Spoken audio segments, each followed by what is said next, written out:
If anybody had any doubt at all that NXT has gone from being a developmental system to a TNA filtration system, go back and watch this episode of NXT again. There's gonna be a fight tonight!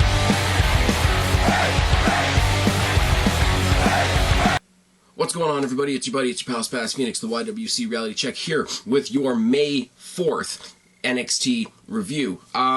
Really cool for NXT to be back in NXT's, home turf of Full Sail University after all the touring and whatnot and all the filmed episodes they did elsewhere. Full Sail, a lot of welcome back signs, a lot of, welcome home, good to be back type of thing. And you get the very specific sound of the NXT crowd, which is really cool. I've shat on them for being in what the hell is it called? Full Sail University. I said it gave them a very TNA feeling. It was, the NXT Impact Zone and all that sort of thing. But because it's gone on for so long now, there's a sense of familiarity that does come through on screen. Now, week and a bit ago, we had the new NXT champion, Samoa Joe. Samoa Joe comes out, very brief promo, brags about beating Finn Balor, mocks the fans, I beat your hero, Roddy Rah. It just drives home the fact that, why didn't they do this on a show or a takeover? Why did they do it at a random house show? But I've given my thoughts on that already. He gives himself a bunch of different nicknames. He gives himself, I am the man who keeps his word. I am the man who is inevitable like death and taxes. This is the new era in NXT, and I'd be glad to, show anybody that doesn't believe me type thing. He's interrupted, as typically happens in an opening promo on any wrestling show. As soon as somebody makes a bold statement like that, you get an interruption. But he's interrupted by Eric fucking Young. He's still Eric Young. He hasn't changed his name. He hasn't changed his look at all. He's still got the friggin' Daniel Bryan starter beard going on. He's still crazy. He's still got the vest that he was wearing in TNA. I think he just took a walk over to a Full Sail and said, fuck you, Dixie. But Eric Young, again, short, sweet, and to the point like they do on NXT. You know me. I know you. I know that nothing is guaranteed in life. Nothing is inevitable, as you said. And I'm here to collect championships, which sounds impressive and it sounds like a really smart-ass thing to say. But unless you've got a tag team partner, there's only one title you can win in NXT because you're not going to win the women's title, are you? Joe walks out, you don't belong in my ring. Next time I see you in my ring, I'm going to beat your ass. So obviously, we're going to see these guys face off later tonight. Now, positive and negative to say about this. Positive is we're going to get Samoa Joe versus Eric Young, which, if you're me, and I used to watch TNA back when it was good, it's cool. It's a step forward and a step back for type of thing. These are guys that you want to see succeed, so it's a step forward to see them on the WWE stage. I was texting my good friend and former co-host Stephanie Sunshine throughout this because she doesn't watch much anymore, but all I got as a text in return was, oh hell yeah. But it's a step back in the sense of... Sorry, it's a step forward for these guys. It's a step back as far as, you know what these guys can do. The other side of the coin, though, is you book yourself in a no-win situation. Samoa Joe is your brand new champion, so you can't have him lose. Eric Young is the guy who's literally debuting tonight, so you can't have him lose. And there's the factor of, well, why would they not save this for a takeover? Why would you not give him an introduction like you gave Finn Balor, wait till a takeover, like you did with Shinsuke Nakamura? Wait for a takeover. So it's one of those things where it's like, yes, but, and then, so I put all the reasoning aside and I just go forward thinking that, okay, we're going to get a cool match. We're going to get Samoa Joe versus Eric Young tonight, which is badass. Tessa Blanchard versus Nia Jax just makes me sad. The commentators go over the top, really explaining the legacy and the biology of Tessa Blanchard being, the daughter of Tully Blanchard, the Four Horsemen, Roddy Rah, Four Horsemen, Ric Flair, Charlotte. Look at the success that Charlotte's having on the main roster now. All that sort of thing to pump her up, and then she just gets swashed by Nia Jax. The only offense she gets in this match is she attempts a crossbody, and Nia Jax stands there.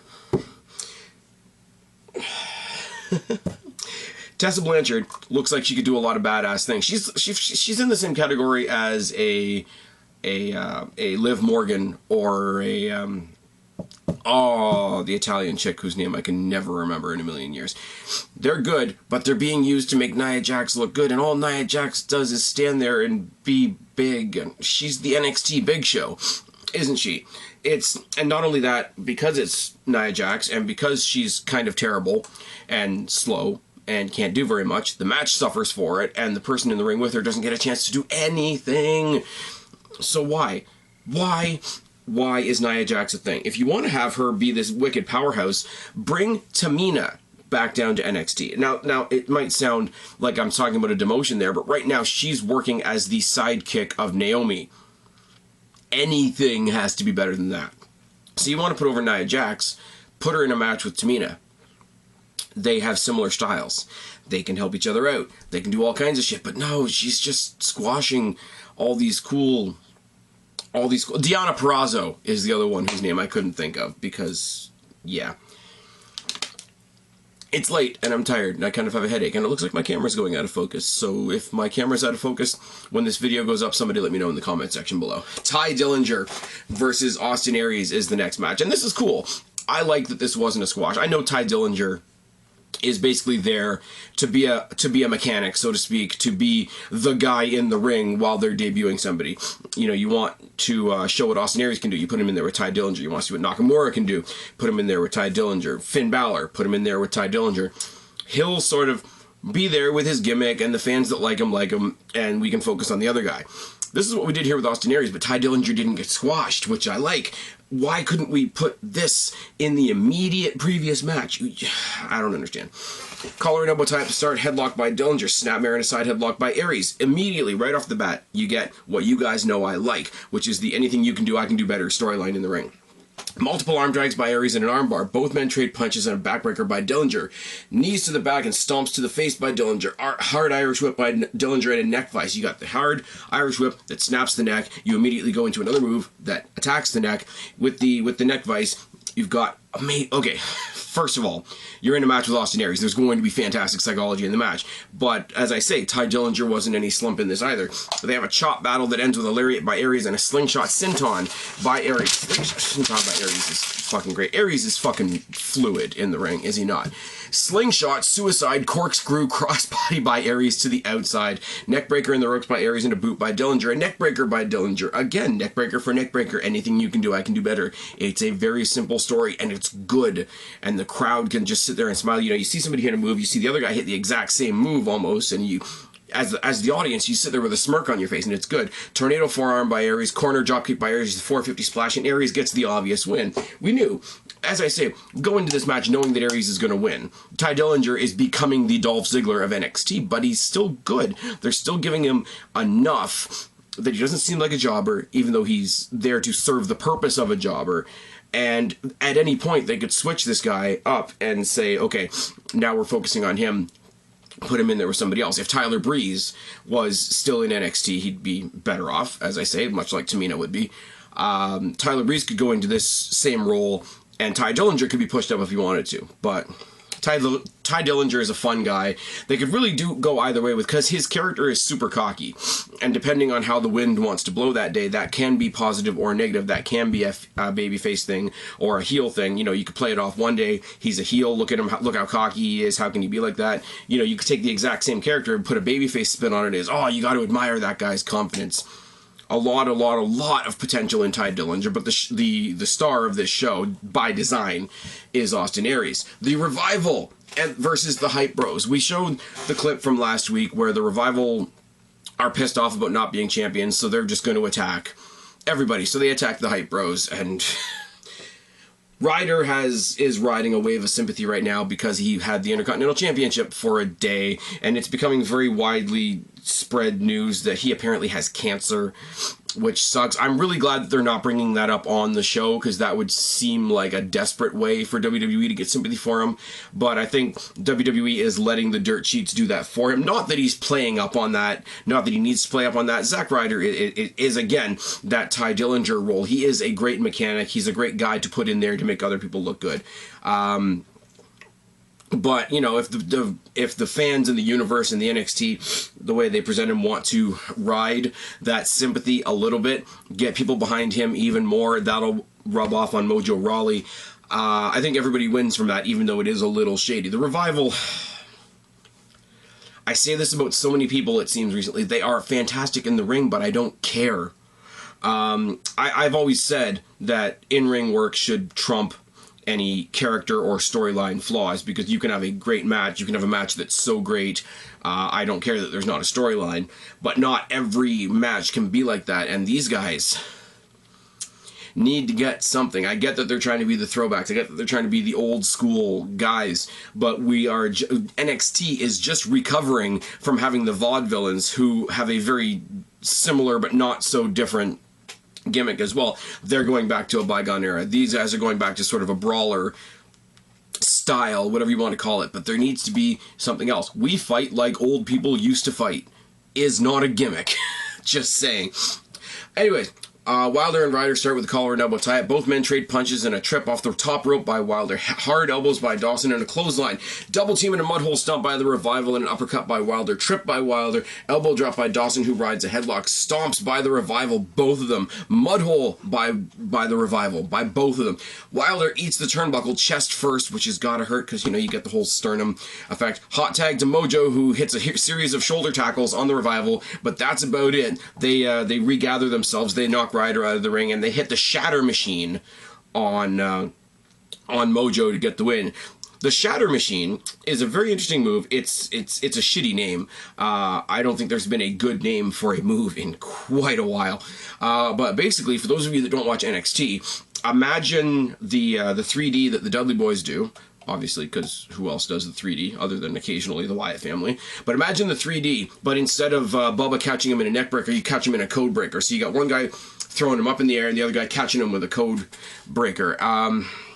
They've called it something else over the past couple of weeks. I guess WWE/NXT have settled on the name Shatter Machine. It'll be something else by next week, but whatever. We see Alex Riley in the back talking some shit because he's going to face Nakamura next week. Yay! No Way Jose versus some guy. So, some guy I don't care about versus some guy I don't know. Equals, I don't care about this match, and Jose gets the win. Let me just say that this guy's finishing move is a wind-up baseball pitch punch. Get the fuck off my TV. Just saying. Our main event is Samoa Joe. I'm sorry. This guy is like NXT's version of pre-New Day Kofi Kingston. And that's bad. I'm already sick of him, and this is only the second match I've seen him in. Oh, and fuck yes. Samoa Joe versus Eric Young is your main event, and Jesus Christ, this was good for a weekly NXT main event. Young works on Joe's arm, and Joe returns the favor. I know, I love that story. Both men trade punches and forearms, a leapfrog and a dropkick by Young into a neckbreaker. Joe eats the turnbuckle face first, and Joe tosses out Young. Suicide-style flying forearm by Joe on the outside. Back to trading punches in the ring and a knockdown by Joe. Multiple headbutts by Joe, a corner splash and an enziguri. More headbutts and a nerve hold by Joe. Atomic drop, boot, and a running senton by Joe. Back to trading the punches and a backdrop by Joe. Back to trading more punches. Running back elbow by Joe. Vertical suplex by Young and an elbow drop by Uranagi. A muscle buster and a Kakita clutch get the win for Joe. Now, there isn't a lot written there. But, and this is one of those times where I will take a minute and say this, if you didn't watch NXT, well, first of all, if you didn't watch NXT, you're probably not wanting my thoughts on NXT, but on the off chance that you're watching my video instead of NXT, which is crazy, please go back and check out this match. The key point at the end is Samoa Joe keeping the Kakita clutch on Eric Young way longer than is comfortable, and that's how we go. That's how we go off the air. The only negative I can pull out of this match is for Eric Young's debut match, he did get his ass handed to him on a silver platter. I get it. Like I say, NXT sort of booked themselves into a no-win situation. You've got a new superstar taking on the brand new champion. That's not an easy thing to book around. I think you could have made it a little more competitive. I think there should have been a non-finish on this match. If this is going to be the next feud going forward after Samoa Joe is done with Finn Balor, I don't think Eric Young getting this much of an ass kicking in his first match was the best move in the world. From what I've heard, the next takeover is in June, and that's going to be Samoa Joe and Finn Balor. Finn Balor calling his title rematch clause thing in. That's what I've heard It could be wrong. Obviously, dirt sheets are not the Bible, but that's the thing. And if the next takeover isn't until June, then they've got a couple weeks to play out this Joe and Eric Young storyline. Yeah, like I say, as good as it is, I don't see how they pump energy back into it after Eric Young getting his ass handed to him like he did. And I'm getting repetitive now, but I'm just thinking about what I was saying as I'm saying it to you guys right now. But it's going to be awkward booking going forward, but I want to see these guys in the ring more. I want to see a match like this get more time.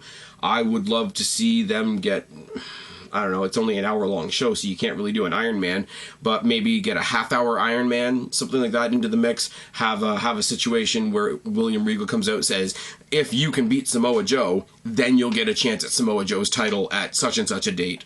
That way we've got at least 2 more matches out of these guys, because these guys work well together. Anybody that watches TNA, and I know TNA is a joke now, I do, but there was a time when TNA was good, and these guys were 2 of the key points of that. Getting back to what I said at the very beginning of this video, you watch the main points of tonight. Samoa Joe's your new champion, Eric Young made his debut tonight, and Austin Aries wiped the floor with Ty Dillinger. If anybody is out there saying right now that NXT has not become the TNA filtration site, you're delusional at this point. But on the flip side of that, it's not exactly a bad thing, is it? Because we said for TNA for years, all our criticisms are about the company. They're about the booking. They're about the backstage. They're about the management, the financial, etc. It had nothing to do with the talent, and how sad it was that these great talents were stuck in a shite company. Now they're coming to a good company, so we're all proving ourselves right. If we just give it a little bit of time, give it a little bit of patience, all those people that we wanted to see shine over here are now definitely going to get a chance to shine over here, and that's pretty fucking fantastic. So hats off to Triple H and all the people involved in NXT, because it's doing its fucking job right now. Anyways, that's about it for me. I've been Spaz, your YWC Reality Check. Subscribe up there, talk down there, start a conversation, keep all these conversations going. Tell me what you think of the debut of Eric Young. Don't be a stranger. I'll talk to each and every last one of you later, but for right now, I'm tagging out. Bye, guys. So shut if you're a freak like me.